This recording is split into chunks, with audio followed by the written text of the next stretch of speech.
Monday afternoon பாப்பாவை ஸ்கூல்லேருந்து pickup பண்ண நான் தான் போயிருந்தேன். எப்பவுமே அப்பா தான் போவாங்க. நேற்று வந்து காம்படிஷனுக்கு நேம் தரணும் அப்படின்றதால நான் தான் போனேன்.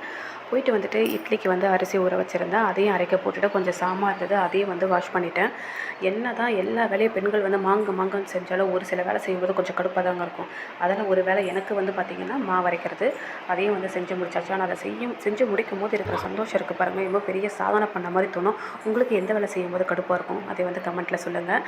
அடுத்து வந்து நைட்டுக்கு தேவையான மாவு மட்டும் கொஞ்சம் வெளியே வச்சுட்டேன். அப்புறம் திரும்பி பார்த்தா சிங்கில் வந்து எப்படியோ சாமான்லாம் சேர்ந்துடுச்சு. சரியா அதையும் வந்து கழுவி வச்சுட்டாக்க கொஞ்சம் ரிலாக்ஸாக ரெஸ்ட் எடுக்கலாம் அப்படின்னு சொல்லிட்டு கழுவி வச்சேன். கொஞ்ச நேரத்துலேயே வந்து பார்த்திங்கன்னா செம்ம மழை பெஞ்சுது. அந்த டைமுக்கு நல்லா சூடாக பஜ்ஜி சாப்பிடணும்னு தோணுச்சு. ஆனால் அந்த பஜ்ஜியுமே நான் தானே செஞ்சு சாப்பிட்ணும் அப்படின்னு நினைக்கும் போது சோம்பேறித்தனமாக இருந்தது. அதையும் அந்த ஆசையை விட்டுட்டு போய் இட்லி வேலையை போய் பார்ப்போம்னு சொல்லிட்டு இட்லி ஊற்ற ஆரம்பிச்சிட்டேன். இட்லிக்கு வந்து சைட் டிஷ் வந்து கார சட்னி வச்சு சாப்பிட்டாச்சு. பாப்பாவுக்கு ஹோம் ஒர்க்குன்னு சொல்லி கொடுத்தாச்சு. இன்றைக்கி டே எனக்கு இப்படி தான் போச்சு. பாய்.